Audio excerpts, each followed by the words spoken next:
देखो हम लोग एक एडजस्टमेंट हम लोग रोक दिए थे, आपने वो था managerial remuneration. Sir managerial remuneration क्या होता है? मेरा एक मैनेजर रखा, मान लो वो मैनेजर से मेरा बात हुआ था कि मुझको फिक्स महीना का 20,000 रुपया तो देगा ही पर मंथ, उसके अलावा जितना वो मेरे को नेट प्रॉफिट कमा के देगा उस नेट प्रॉफिट का हम उसको लेट से 15% देगा। मतलब जितना नेट प्रॉफिट कमाई आएगा बिजनेस में उसका 15% उसको एज ए रेम्यूनरेशन देंगे। 20,000 पर मंथ तो वो ले ही ले, उसके अलावा अब इसमें दो स्टोरी होता है। तुम देखो ये तुमको एग्जाम में क्या होगा सर, एग्जाम में हमको एक ट्रायल बैलेंस देगा, जैसे ये दिया हुआ है ये स्टेशन 9 में जो दिया हुआ है आपको, यहाँ पे आपको एक ट्रायल बैलेंस दिया है और नीचे आके आपको कुछ एडजस्टमेंट्स दिए। मान लो यही एक एडजस्टमेंट देता है कि manager to be paid 10% remuneration of net profit, लेकिन इसमें दो लैंग्वेज बनती है। पहला लैंग्वेज ये बनता है बिफोर चार्जिंग सच रेम्यूनरेशन, एक लैंग्वेज बनता है आफ्टर चार्जिंग सच रेम्यूनरेशन। ये दो लैंग्वेज में से एक लैंग्वेज देगा ये एडजस्टमेंट देते वक्त। बिफोर चार्जिंग सच रेम्यूनरेशन मतलब क्या बोलना चाहते कि सर जब आप पीएल अकाउंट बनाएं और नेट प्रॉफिट निकालें उसको माइनस करने के पहले तक जो नेट प्रॉफिट आ रहा है ना, रेम्यूनरेशन को मैनेजरियल रेम्यूनरेशन माइनस करने के पहले तक जो नेट प्रॉफिट आ रहा है उसका 15% दी, इसी को बोलते हैं बिफोर चार्जिंग। उसका रेम्यूनरेशन चार्ज करने के पहले तक का जो नेट प्रॉफिट है। जैसे यहाँ पर अभी तक मैनेजरियल रेम्यूनरेशन माइनस नहीं किए, मेरा नेट प्रॉफिट कितना आ रहा है 5575, तो हम उसका 15% उसको देंगे 15/100। कितना फिगर आ जाएगा 5575 का 15 to 15 डिवाइडेड बाई 100।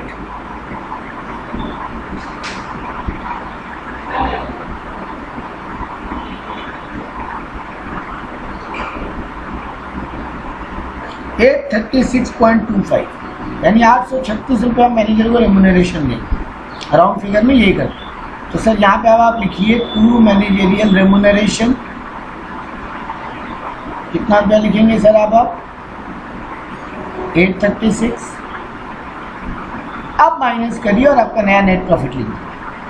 5575 में से 836 गया 4739 बचा, तो यहाँ पर अब आप लिख लीजिए प्रॉफिट 4739। ये बात क्लियर है। अगर क्वेश्चन बोलेगा कि मैनेजर को रेम्यूनरेशन देना है 15% बिफोर चार्जिंग सच कमीशन या सच रेम्यूनरेशन, मतलब उसका रेम्यूनरेशन देने के पहले तक का जो नेट प्रॉफिट है उसके ऊपर उसको 15% कमीशन देना है। तो ये 836 एक तो यहाँ आ जाएगा कैलकुलेट हो गए और दूसरा बैलेंस शीट के लाइबिलिटी में चला जाएगा क्योंकि दिए नहीं है, देना बाकी है। तो ये बैलेंस शीट में आउटस्टैंडिंग मैनेजरियल रेम्यूनरेशन बोल के 836 रुपीज चला जाएगा। ये बात क्लियर है सबको?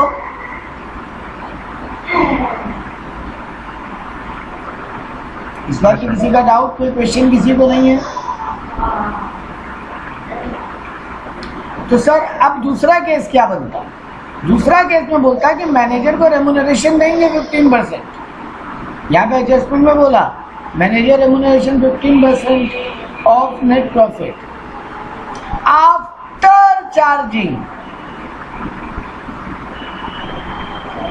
हिज रेम्यूनरेशन, मतलब उसका रेम्यूनरेशन माइनस करने के बाद जो नेट प्रॉफिट आता उसका 15% देगा। बट सर मैनेजर का रेम्यूनरेशन तो नहीं पता, तो मान लो हम पहले ये जो जीपी निकाला 29,500, इसमें इधर का अदर इनकम ऐड कर लिया सर, ये आ गया 36,700, यहाँ तक का सारा खर्चा माइनस कर लेते सर आप।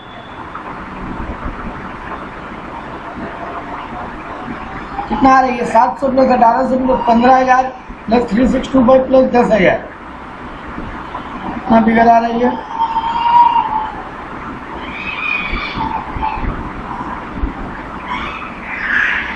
सर ये आ रहा है 31125 नेट प्रॉफिट आ रहा है, नहीं सर ये खर्चे का टोटल आ रहा है 31125। यहाँ तक का नेट प्रॉफिट कितना आ रहा है मेरा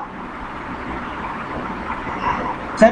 खर्चा 36,700 मेरा क्रेडिट साइड है, और सर यहाँ तक का आपका फिगर है 31125। इसके बाद आप मैनेजरियल रेम्यूनरेशन माइनस करते हैं, तब नेट प्रॉफिट आता है आपका, जो भी फिगर आता है। एक बार मान लो ये फिगर नहीं पता, लेकिन सर यहाँ पंगा यही है, बोल रहा है कि मैनेजर रेम्यूनरेशन माइनस करने के बाद जो फिगर आता उसका 10% देंगे, 15% देंगे, बट सर वही फिगर तो नहीं पता। तो इसका शॉर्टकट ट्रिक ये है कि जब भी ऐसा कुछ बोले तो पहले without managerial remuneration net profit निकालो, जो कि आ रहा है तुम्हारा कितना, बिना मैनेजरियल रेम्यूनरेशन माइनस किए तुम्हारा नेट प्रॉफिट आ रहा है 5575। उसको इंटू 15 डिवाइडेड बाई 115 करो, फॉर्मूला बन जाता है net profit into rate divided by 100 plus rate. जब भी अगर क्वेश्चन बोलेगा कि मैनेजर को रेम्यूनरेशन या कमीशन देना है आफ्टर चार्जिंग, मतलब उसका रेम्यूनरेशन माइनस करने के बाद जो नेट प्रॉफिट है उसका 15% देना है, तो सर उस केस में मेरा फॉर्मूला बन जाएगा net profit into rate by 100 plus rate. यहाँ नेट प्रॉफिट कितना आ रहा है 5575, मेरा रेट कितना है 15%, तो 100 प्लस रेट यानी 115। अब जो फिगर आएगा वो तुम्हारा मैनेजरियल रेम्यूनरेशन में जाएगा। सर कितना फिगर आएगा सर 5575 डिवाइडेड बाई 115 इंटू 15 727। तो सर अब यहाँ पे 727 लिखते मैनेजरियल रेम्यूनरेशन, उसमें से 5525 में से 727 माइनस करके जो आता 4798, वो मेरा नेट प्रॉफिट। तो दो तरीका हो रहा है, अगर बिफोर चार्जिंग बोलता तो क्या करते हैं सर 5575 भी निकालते इंटू रेट बाई 100 कर लेते, यानी 5575 इंटू 15/100 कर लेते। लेकिन जब भी आफ्टर चार्जिंग बोलेगा तो फॉर्मूला हो जाएगा net profit into rate by 100 plus. यहाँ रेट बाई 100 हो रहा है, यहाँ रेट बाई 100 प्लस रेट हो जाएगा। तो लैंग्वेज ठीक से पढ़ लेना, और ये 727 से बैलेंस शीट के लायबिलिटी में चला जाएगा, आउटस्टैंडिंग मैनेजरियल रेम्यूनरेशन। तो सर दो तरीका है, पहला हम नेट प्रॉफिट तक निकाल लें, उसके बाद सम्स में रीड करें, नेट प्रॉफिट निकाल के लेकिन लिखना मत, बस नेट प्रॉफिट कैलकुलेट करके रफली लिख लें सर 5575 आ रहा है। अब अगर क्वेश्चन में बोलेगा कि मैनेजरियल रेम्यूनरेशन या managerial commission to be paid before charging such commission, तो फिर तो सर रेट बाई 100 करके फॉर्मूला लगा देंगे 5575 इंटू 15/100। लेकिन अगर सर क्वेश्चन बोल देता मैनेजरियल रेम्यूनरेशन और commission to be paid after charging such commission, मतलब उसका कमीशन माइनस करने के बाद जो नेट प्रॉफिट आए उसका परसेंटेज देना है, तो सर फॉर्मूला हो जाता है net profit into rate by 100 plus rate, यानी 5575 इंटू 15/100। अब जो फिगर आता है उसको एज मैनेजरियल रेम्यूनरेशन लिख दो, और बैलेंस शीट में भी आउटस्टैंडिंग मैनेजरियल रेम्यूनरेशन लिख दो। क्लियर है मेरा कंसेप्ट?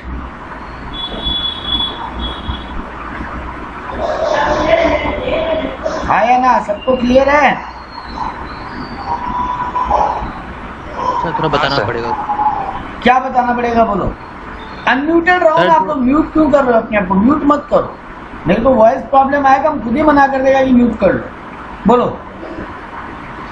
सर। जो अभी मैनेजरियल रेम्यूनरेशन आप कैलकुलेट किए 7 to 7, उसको तो आप बोले आउटस्टैंडिंग दिखाएंगे वहाँ पे, उसके बाद जो उसका नेट मतलब जो प्रॉफिट हुआ उसका फिर 15% निकालना पड़ेगा। दोबारा क्यों निकालना, वही तो निकाल लिए थे। देखो तुम पहले क्या किए, ये तुम्हारा नॉर्मल पीएल ट्रेडिंग है, तुम नॉर्मल नेट प्रॉफिट निकाल लेते।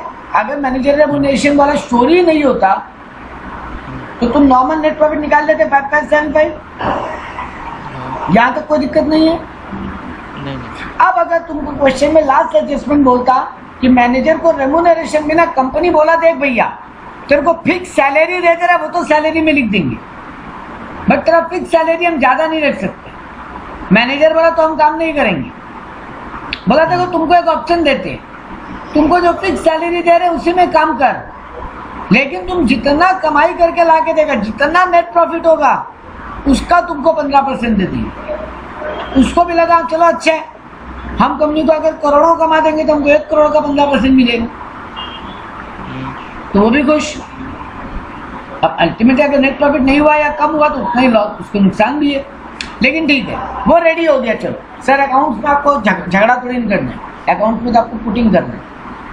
तो वो बोला कि ठीक है, जो नेट प्रॉफिट आएगा उसका 15%। लेकिन अब क्वेश्चन में दो में से एक लैंग्वेज देगा, या तो बोलेगा 15% of net profit before charging such commission या रेम्यूनरेशन, जो भी नाम देगा वो। मैनेजर को कई बार रेम्यूनरेशन भी देते हैं, मैनेजर को कई बार कमीशन भी देते हैं, तो जो भी लैंग्वेज देगा वो।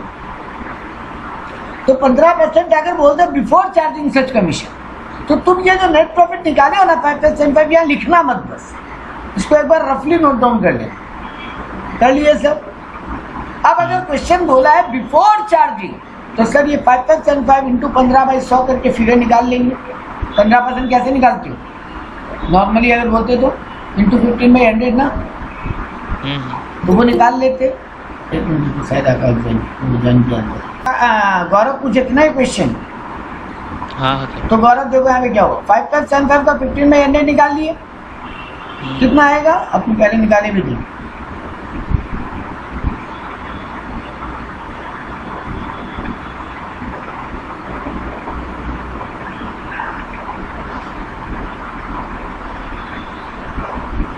$836 आया था, ठीक है ना। हाँ तो सर अभी 836 को यहाँ पे 2 मैनेजेरियल रेम्यूनरेशन या मैनेजेरियल कमीशन, जो भी क्वेश्चन में नाम देगा वो लिख के 836 लिख दो। अब इस 836 को 5% से माइनस करके जो बैलेंस आए वो तुम्हारा नेट प्रॉफिट। क्योंकि मैनेजेरियल रेम्यूनरेशन या मैनेजर कमीशन भी तो एक इनडायरेक्ट खर्चा ही है ना बिजनेस के लिए। तो मैनेजर को रेम्यूनरेशन एक्स्ट्रा दे रहे हैं, एक्स्ट्रा कमीशन दे रहे हैं, ये बिजनेस के लिए सेक्टर का एक्सपेंडिचर है, वो भी इनडायरेक्ट। तो सर पीएल में तो आना चाहिए, लिख दो 836। अब 5% से 836 माइनस करो, जो फिगर आए वो लिख देना। क्या आएगा फिगर?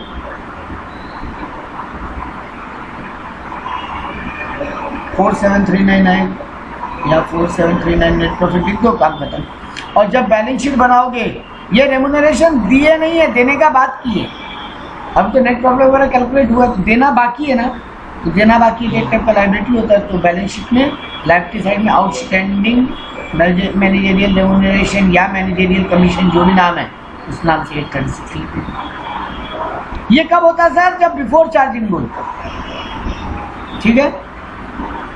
अगर सेम क्वेश्चन में बेटा बोलता कि मैनेजर को रेम्यूनरेशन देना है 15% आफ्टर चार्जिंग सच कमीशन और रेम्यूनरेशन, क्वेश्चन में बिफोर की जगह क्या वर्ड यूज कर लेता? आफ्टर। ठीक है गौरव? हाँ सर। तो सर क्या करते? सर ये 5% जो नेट प्रॉफिट निकालते हैं लिखते नहीं, इसको रफली एक जगह लिख लेते वर्किंग में, इनटू क्या करते? 15/150। फॉर्मूला क्या बन गया? पिछला वाला में क्या फॉर्मूला बना था? Net profit into rate by 100, 15/100। यहाँ क्या हो जा रहा है? Net profit into rate by 100 plus rate.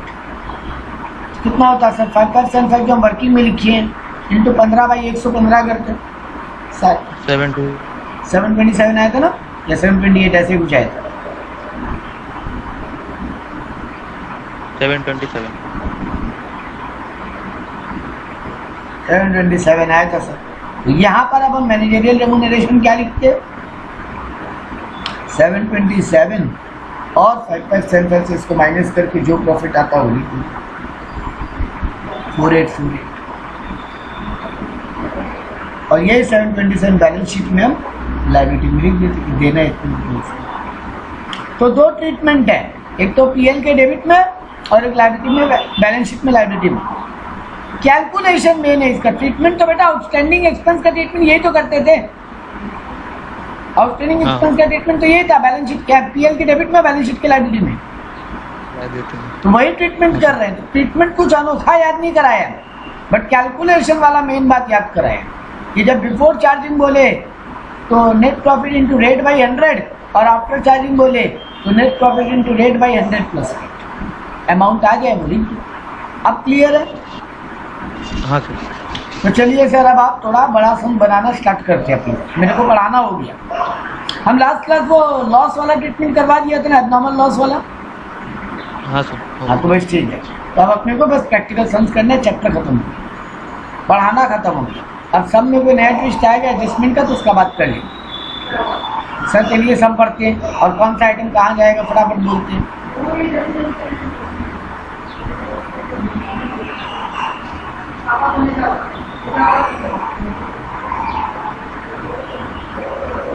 चलो 9 नंबर इलस्ट्रेशन से इसलिए स्टार्ट करें क्योंकि यहीं से आपका फुल प्लेटेड इलस्ट्रेशन है। इसके पहले कभी खाली ट्रेडिंग बनवा रहा है, कभी खाली पीएल बनवा रहा है, कभी एक दो एडजस्टमेंट करवा रहा है, तो यहाँ से करेंगे तो सारा ही हो जाएगा। तो देखो क्या दिया, trial balance of messrs Kasturi agencies on 31 मार्च 2021 दिया हुआ ट्रायल बैलेंस। और आपको क्या बोला, इससे क्या बनाओ, ट्रेडिंग अकाउंट, पीएल अकाउंट और बैलेंस शीट बनाओ। अगेन आपके एग्जाम में तो एमसीक्यू आने तो आपको पूरा बनाने नहीं बोलेगा, बट कौन सा आइटम कहाँ जाता है और क्या एडजस्टमेंट का क्या इम्पैक्ट होता है वही आपको आना चाहिए। तो सबसे पहले कैपिटल कहाँ जाएगा, बैलेंस शीट। बैलेंस शीट में लायबिलिटी, हमेशा ऐसे बोलो। बैलेंस शीट में लायबिलिटी बोलोगे, ट्रेडिंग में डेबिट या क्रेडिट बोलोगे, और पीएल डेबिट या क्रेडिट बोलोगे, बस इतना ही बोलना। बैलेंस शीट में लायबिलिटी एसेट, बैलेंस शीट नहीं भी बोलोगे चलेगा, बस लायबिलिटी बोल दोगे तो भी ठीक है। बिल्डिंग एसेट में जाएगा, एसेट में जाएगा। ड्राइंग्स लायबिलिटी, कैपिटल से माइनस हो जाएगा, ये बोलो। एक्चुअली में ये लायबिलिटी नहीं है, ये एसेट ही है। ड्राइंग्स कंपनी के लिए एसेट होता है और कैपिटल इंट्रोडक्शन बिजनेस के लिए लायबिलिटी होता है, क्योंकि कैपिटल वो पैसा है जो बिजनेस ओनर को दिया है, तो बिजनेस का जिम्मेदारी बनता है, लायबिलिटी बनता है लौटाने का जब भी बंद होगा बिजनेस। वैसे ही ड्राइंग वो पैसा है जो ओनर निकाल के लेके गया है, तो बिजनेस का हक बनता है कि ओनर से वापस लेना है, और अगर नहीं देगा तो कैपिटल से एडजस्टमेंट कर लेना। सर जनरली कोई भी ओनर जो पैसा ड्राइंग करता है लौटाता नहीं, बिजनेस में वापस डालता नहीं, ठीक है, उतना से उसका कैपिटल को कम कर। Furniture and fitting asset, asset.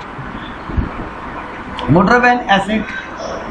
Loan from Hari, from Hari बोला यानी लायबिलिटी है, लायबिलिटी। और अगर नहीं भी बोला होता तो ये देखो, ये डेबिट साइड होता है, ये क्रेडिट साइड।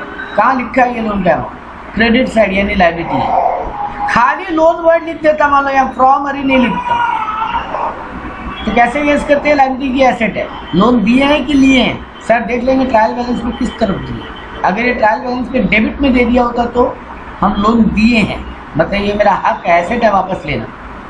वैसे अगर loan liability side, credit side में दे दी, मतलब एक टाइप का लायबिलिटी। सर इस क्वेश्चन में तो बोल ही दिया, फिर इस क्वेश्चन में बोलने के साथ साथ एक हिडन एडजस्टमेंट दे दी। इस टाइप का एडजस्टमेंट जो ट्रायल बैलेंस में बोलते हैं इसको हिडन बोलते हैं। 15,000 का लोन है, उस पर 12% इंटरेस्ट भी देना है। कितना इंटरेस्ट देना पड़ता है 15,000 का 12%? 1800। लेकिन दिया कितना, देखो interest paid on above loan कितना चुकाया अब तक ब्याज कंपनी, 900। तो बाकी 900 क्या है, और भी 900 देना पड़ेगा, आउटस्टैंडिंग है। तो हर बार ना बेटा जी एडजस्टमेंट तुमको खाली यहाँ नीचे में ही नहीं देगा, कभी कभी इस टाइप का एडजस्टमेंट लोन देने या इन्वेस्टमेंट या लोन लेने पे यहीं पर दे देगा। लोन दिए हैं या लिए हैं या कहीं पैसा इन्वेस्ट किया तो उस पर ब्याज मिलेगा, यहीं पर दे देगा। तो हमेशा पहले फिगर कैलकुलेट कर लो और फिर क्रॉस चेक करो कितना दे दिए या कितना ले लिए, तो बैलेंस देना या लेना बाकी।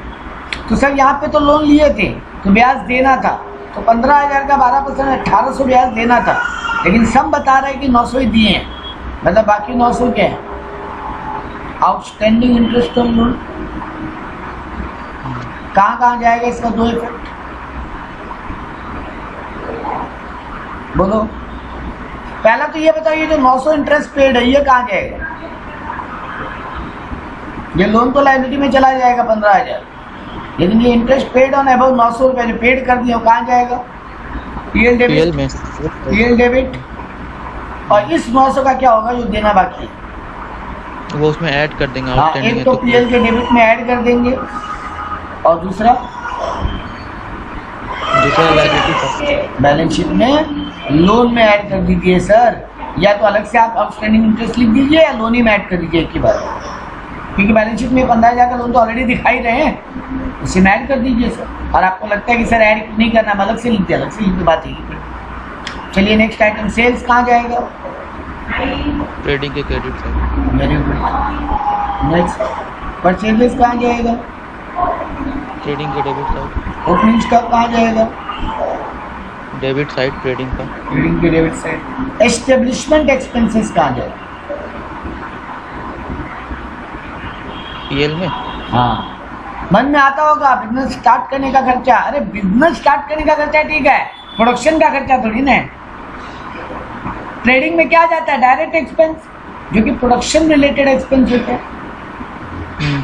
तो सर एस्टेब्लिशमेंट यानी बिजनेस को स्टार्ट करने का खर्चा, इससे प्रोडक्शन अप डाउन नहीं होता सर। ये वो खर्चा थोड़ी ना, ज़्यादा करेंगे तो प्रोडक्शन ज़्यादा होगा, कम करेंगे तो प्रोडक्शन कम होगा। नहीं सर, वो खर्चा होता है केवल रॉ मटेरियल और लेबर का, mainly power and fuel, raw material, labour, in carriage inward, वो सब होते हैं डायरेक्ट खर्चा। तो सर ये जाएगा पीएल के पेजेस, ट्रेडिंग में जाएगा, ट्रेडिंग के डेबिट में। इंश्योरेंस पीएल का डेबिट। कोई भी चीज का बिजनेस में जब इंश्योरेंस, हम दो बात यहाँ पे समझाना चाह रहे, सुन लो। इंश्योरेंस, अगर हम नॉर्मल खाली इंश्योरेंस बोल के क्वेश्चन चुप हो गए, क्या इंश्योरेंस है नहीं पता, या तो ये आपका स्टॉक का इंश्योरेंस है, या आपके मशीन का इंश्योरेंस, या फैक्ट्री के गोडाउन का इंश्योरेंस है, फैक्ट्री के जमीन का, या फैक्ट्री के बिल्डिंग का, या गोडाउन के बिल्डिंग का, या शॉप के बिल्डिंग का, यानी बिजनेस का एसेट या बिजनेस के स्टॉक, इनमें से किसी का इंश्योरेंस है। तो ये बिजनेस के लिए इनडायरेक्ट खर्चा है, क्योंकि इससे प्रोडक्शन अप डाउन नहीं होती, ठीक है। लेकिन यही अगर एक वर्ड यूज कर देता है लाइफ इंश्योरेंस, तब सर ये ड्राइंग हो जाता है, क्योंकि लाइफ बिजनेस का नहीं होता, लाइफ तो किसी इंसान, जीते जागते इंसान का होता है ना। LIC जो करवाते हैं, गाड़ी का इंश्योरेंस LIC करवाते हो या अपने आप का LIC कराते हो? बोलो। खुद का होता है। हाँ, खुद का होता है, गाड़ी का LIC थोड़ी ना होता है सर।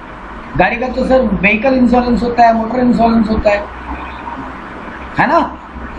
तो अगर लाइफ इंश्योरेंस वर्ड लगा देता, मतलब ये पर्सनल नेचर का हो गया, ओनर के लाइफ का इंश्योरेंस। तो सर ओनर के लाइफ के इंश्योरेंस के लिए बिजनेस कुछ करे, वो तो ड्राइंग कहलाता है। ओनर के लिए बिजनेस कोई खर्चा करे, वो क्या कहलाता है? ड्राइंग। तो सर इसको तो आप कैपिटल से माइनस करते, अगर ये लाइफ इंश्योरेंस लिख देता, पर सर यहाँ ऐसा कोई लिखा नहीं है, तो हम क्या माने? नॉर्मल बिजनेस का इंश्योरेंस करवाएं कोई आइटम में, तो सर पीएल की डेबिट में लिखेंगे। कमीशन रिसीव पीएल के क्रेडिट में जाएगा। Sunday debtor balance sheet asset, bank balance balance sheet asset, Sunday creditor balance sheet liability.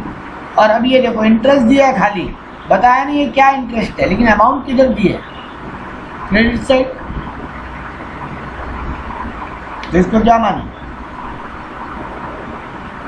Liability नहीं बेटा, खाली इंटरेस्ट, एसेट लायबिलिटी नहीं हो सकता, उसका आउटस्टैंडिंग इंटरेस्ट वर्ड यूज करना पड़ता है। वो लोग खाली इंटरेस्ट बोला है, मतलब या तो ये कमाई है या ये खर्च है। खाली इंटरेस्ट, खाली रेंट, खाली कमीशन, ऐसा कोई वर्ड यूज करे, मतलब या तो कमाई है या खर्च है। यहाँ पे इंटरेस्ट क्रेडिट साइड में दिया है, कमाई है कि खर्चा है?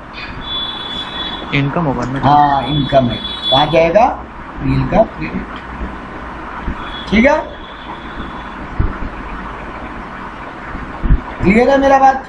अगर यहीं पे आउटस्टैंडिंग इंटरेस्ट बोल देता ना बेटा, तब तुम लायबिलिटी में डालो, ठीक है। ठीक है। चलो अब आ जाओ एडजस्टमेंट्स पे। सर कहाँ जाएगा? 31 मार्च को बोल रहे क्लोजिंग स्टॉक है 32,000। सर दो इम्पैक्ट होगा, एक तो ट्रेडिंग का क्रेडिट और एक बैलेंस शीट का एसेट, है ना। अब एक मजेदार बात बता दूं, पता नहीं आप लोग के लेवल पे ऑफिस देता है कि नहीं देता है, बट शायद दे दे। यहाँ अगर एक लाइन इसके साथ ऐड कर देता, आपको यही लिखता value of closing stock on 31 March 21 is 32,000, market value stock का आज के दिन 35,000। तो बताओ आप ट्रेडिंग अकाउंट में 32 लिखते हैं, ट्रेडिंग और बैलेंस शीट में 32 लिखते हैं या 35 लिखते? सर मार्केट वैल्यू कभी नहीं। रूल ये होता है which ever is lower. Accounting standard 2 बोल के एक अकाउंटिंग स्टैंडर्ड है, जिसमें तुमको स्टॉक का वैल्यू करने का तरीका सिखाता है। वो अकाउंटिंग स्टैंडर्ड ये बोलता है स्टॉक हो या इन्वेस्टमेंट हो, आई रिपीट, स्टॉक हो या इन्वेस्टमेंट हो, इनको मार्केट वैल्यू और book value which ever is lower पे रिकॉर्ड करो। क्या रूल पढ़ाया? स्टॉक या इन्वेस्टमेंट के लिए एक ही रूल होता है, अगर उसका मार्केट वैल्यू या book value which ever is lower. यहाँ पे कौन लोअर है बेटा? तुम्हारा बुक वैल्यू बता रहा है 32,000, जबकि उसका आज के दिन मार्केट में वैल्यू है 35,000। लोअर कौन सा? 32। Yes sir. तो 32 लिखेंगे। यही अगर हम यहाँ पे 35 की जगह इस फिगर को चेंज कर देता और हम बोलता है ये 30,000 है, अब लोअर कौन? Market value. तो मार्केट वैल्यू लिखते, तब फिर मार्केट वैल्यू लिख देते दोनों जगह, फिर इनके क्रेडिट में और बैलेंस शीट के लिए ऐसे। तो ये एक नया बात सीखी आज कि स्टॉक हो या इन्वेस्टमेंट, रिकॉर्डिंग करते समय ये बात ध्यान देना होता है। क्लोजिंग में, एंडिंग में 31 मार्च के दिन, जिस दिन आप बैलेंस शीट पीएल बना के रिकॉर्ड कर रहे हो, उसको वो कहाँ जाए? वो हमेशा किस वैल्यू पे जाएगा? बुक वैल्यू और मार्केट वैल्यू की लोअर। चलिए सर, ये बात नहीं ऐसी की। नेक्स्ट बोला आउटस्टैंडिंग वेजेस 500 रुपया। सर एक तो वेजेस में ऐड हो जाएगा और एक देना बाकी है, इसलिए बैलेंस शीट में कहाँ चला जाएगा? लायबिलिटी में। ठीक बात? अच्छा। तो ये देखो क्लोजिंग स्टॉक यहाँ लिखा था 32,000, ये देखो वेजेस में आउटस्टैंडिंग को ऐड किए और नीचे अगर आगे बैलेंस शीट में चेक कर दो साथ साथ में, तो ये देखो आउटस्टैंडिंग वेजेस का अंदर ये आउटस्टैंडिंग वेजेस 500 रुपया और स्टॉक भी 32,000। सर नेक्स्ट आ जाइए, बोला प्रीपेड इंश्योरेंस है 300 रुपया, इंश्योरेंस का एडवांस पेमेंट कर दिए थे। तो सर एक तो यहाँ से वहाँ से माइनस हो जाएगा और दूसरा एडवांस दिया हुआ, इसलिए बैलेंस शीट के एसेट में चला जाएगा। ठीक है ना? तो ये देखो इंश्योरेंस में लेस किया प्रीपेड इंश्योरेंस, 1000 था, 300 माइनस करके 700 आउटर कॉलम में लिखा और यही 300 को कहाँ रिकॉर्ड कर दिया? सर बैलेंस शीट में आप एसेट साइड में लिख दीजिए प्रीपेड इंश्योरेंस। ट्रीटमेंट बेटा आपको जानना है। कमीशन रिसीव्ड इन एडवांस, हमको कमीशन मिला था ना, ये लोग यहाँ पे कितना कमीशन मिला था? 4,500, जिसको हम कहाँ लिखे थे? पीएल के क्रेडिट में। वहाँ पे बता रहा है कि उस कमीशन में 1,300 रुपया का एडवांस कमीशन। क्या होगा इसका ट्रीटमेंट? बोलो आप लोग।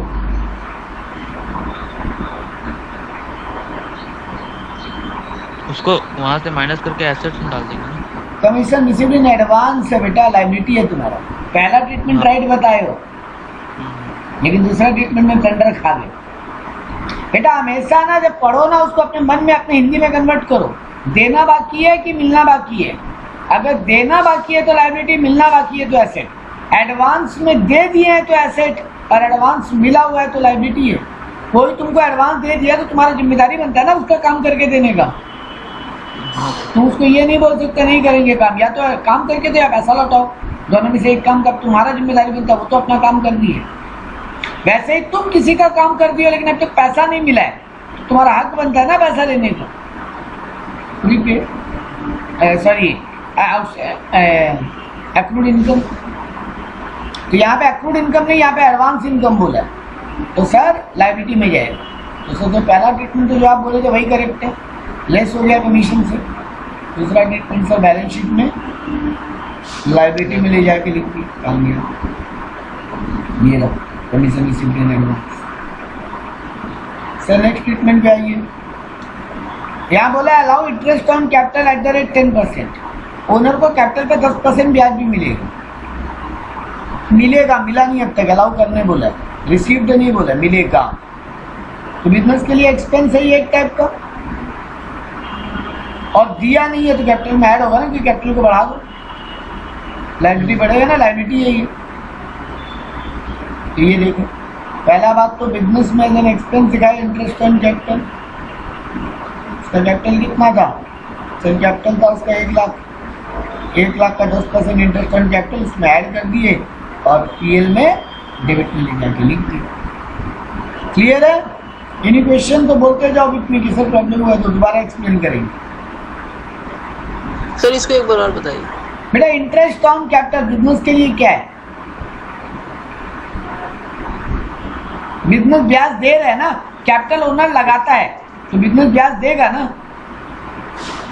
Yes sir. तो जो चीज बिजनेस को किसी को देना है वो बिजनेस का क्या एक टाइप का खर्चा, एक्सपेंस Yes, sir. और लाइबिलिटी भी है, क्योंकि दिया नहीं है, देना बाकी है। Yes sir. तो खर्चा है तो कहाँ खर्चे को लिखती है? ये क्या डायरेक्ट खर्चा है क्या? ओनर को ये ब्याज देगा तो ज्यादा प्रोडक्शन होगा, ओनर को कम ब्याज देगा, नहीं देगा तो कम प्रोडक्शन होगा क्या? नहीं सर। तो इनडायरेक्ट खर्चा है ये। इनडायरेक्ट है तो कहाँ दिखाएं? पीएल के डेबिट। तो देखो दिखाया है पीएल के डेबिट में, और अब तक दिया नहीं है तो बैलेंस शीट में लायबिलिटी में जाएगा।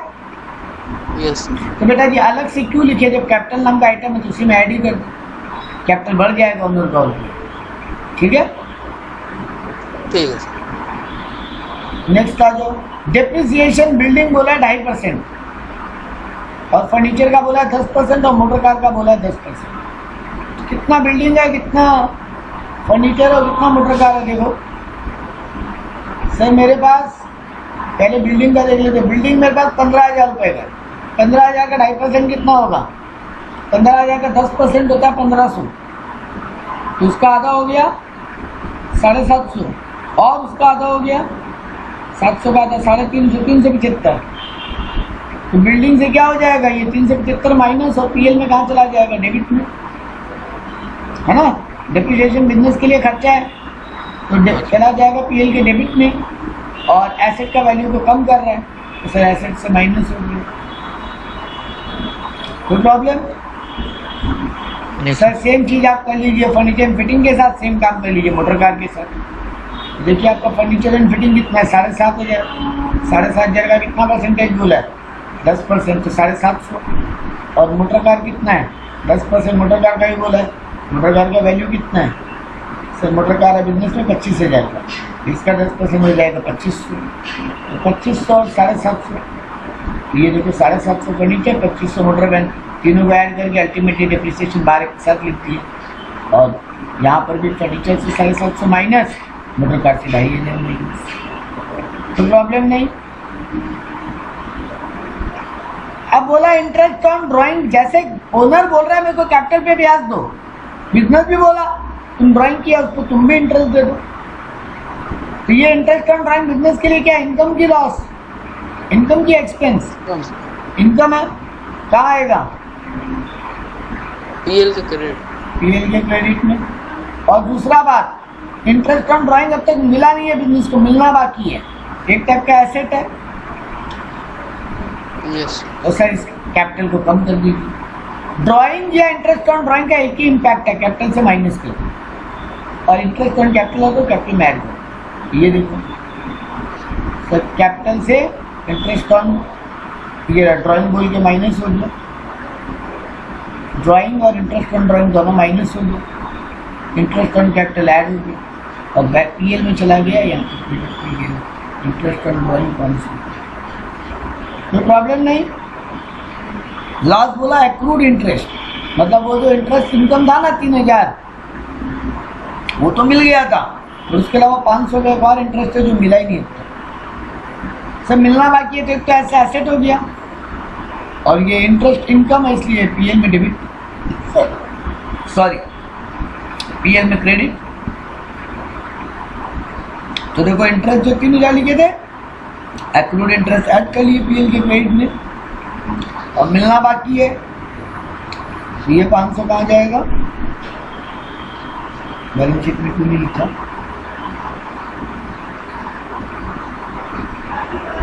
लिखा है तो सर। कहाँ? एसेट में सर। ओह, हम उसको बेवकूफ़ की तरह लाइबिलिटी में ढूंढे जा रहे और हमको लग रहा है क्यों नहीं लिखा। हाँ ठीक है, ये हो गया, क्लियर है कंसेप्ट? Yes sir. अब बेटा जी आपको ना बैठ के ना ये एक एक आइटम बस ऐसे ही आप देख लो, आप ये सम बनाने मत बैठो पूरा पूरा, लेकिन जो आगे के सम्स है ना क्या करेंगे सर, आइटम पढ़ो देखो कहाँ जाएगा, वो ट्रीटमेंट आपको पता होना चाहिए, और एडजस्टमेंट का क्या ट्रीटमेंट होगा वो आपको पता होना चाहिए। देख लो ये वाला आ गया, लो देखो स्टॉक क्या बोला है, 31 मार्च के दिन क्या है, कॉस्ट प्राइस उसका 4,20,000, जबकि मार्केट प्राइस 4 लाख, तो किस वैल्यू को रिकॉर्ड करें? 4 4 लाख लाख। हाँ तो ये देखिए क्लोजिंग स्टॉक 4 लाख लिखा और बैलेंस शीट में भी 4 लाख लिखा।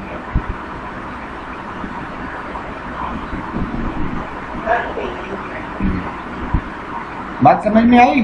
तो ये वाला बड़ा इंपॉर्टेंट ट्रीटमेंट था। सर डेप्रिसिएशन का ट्रीटमेंट अभी अभी सीखी है पीछे। Sir rent 5,000 paid in advance है और salary out due to be paid है, तो सैलरी आउटस्टैंडिंग है, ये प्रीपेड है। अब ये बोला 5% प्रोविजन बनाओ डेटर का, तो देखो तुम्हारा बैलेंस शीट में डेटर कितना है, ऐसे ट्रायल बैलेंस में ये रहा 2 लाख का डेटर है। तुमको क्या बोला है यहाँ पे नीचे फर्दर बेड डेट बोला है क्या? सर बेड डेट कुछ नहीं बोला, सीधा प्रोविजन बनाने बोला। तो रूल हमेशा क्या होता है, डेटर गिवन रहता है, नीचे एडजस्टमेंट में जो बेड डेट बोले, आई रिपीट ट्रायल बैलेंस वाला एडजस्ट बेड डेट नहीं, क्योंकि उसका ट्रीटमेंट हो चुका। नीचे जो एडजस्टमेंट बेड डेट बोले वो माइनस होता, जो फिगर आता उसका प्रोविजन निकलता पीडीडी, वो माइनस होने के बाद जो फिगर आता उसका निकलता पीडीडी। तो सर यहाँ तो बेड डेट है नहीं, तो भूल जाइए। डेटर 2 लाख है, उसका 5% का प्रोविजन बनाने बोला है। 2 लाख का 5% 10,000। इस 10,000 का क्या ट्रीटमेंट होगा? एक तो डेटर से माइनस और दूसरा पीएल के डेबिट में, क्योंकि टाइप का लॉस या खर्च है। ये देखिए पीएल के डेबिट में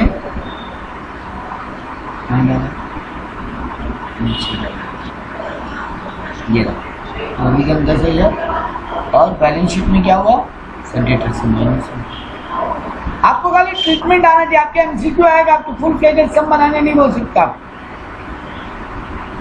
कमीशन रिसीवेबल मतलब मिलना बाकी है, तो यही ट्रीटमेंट घूम फिर के बार बार आ रहे हैं। क्लोजिंग स्टॉक यहाँ पे फिर देखो भाई दिया, ये अच्छा नोट बता दिया आपको कि क्यों क्लोजिंग स्टॉक 4 लाख लिखा था, वो जो नोट हम बताया था वही यहाँ बता दिया। यही है आपका फाइनल अकाउंट। हम आपको तब फाइनल अकाउंट का सम शेयर करेगा, आप उसका खाली एडजस्टमेंट्स देखो बैठ, क्योंकि आपको एमसीक्यू में कौन सा आइटम कहाँ जाएगा वो नहीं पूछता, बट आपसे ये जरूर पूछेगा कि इसका एडजस्टमेंट का 2 इम्पैक्ट क्या हो सकता है।